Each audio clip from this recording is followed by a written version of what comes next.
மாதம் மாலை அணிந்தோம், கருப்பு உடையிலே கவலைய மறந்தோம், கெட்ட பழக்கத்தை அடியோடு மறந்தோம், ஐயனை காண விரதம் இருந்தோம். சபரிமலை வாசா உனக்கு சந்தனாபிஷேகம்.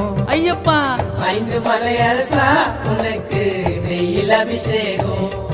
எங்க உள்ளமே உருகுதையா உன் பூமுகம் கண்டதுமே, மன கஷ்டங்கள் தீர்ந்ததையா உன் சரணத்தை சொன்னதுமே, என் நோய் நொடி பறந்ததையா பம்பை நதியினில் குளிச்சதுமே, என் கண்களும் கலங்குதையா உன் அழகிய திருவடியில்.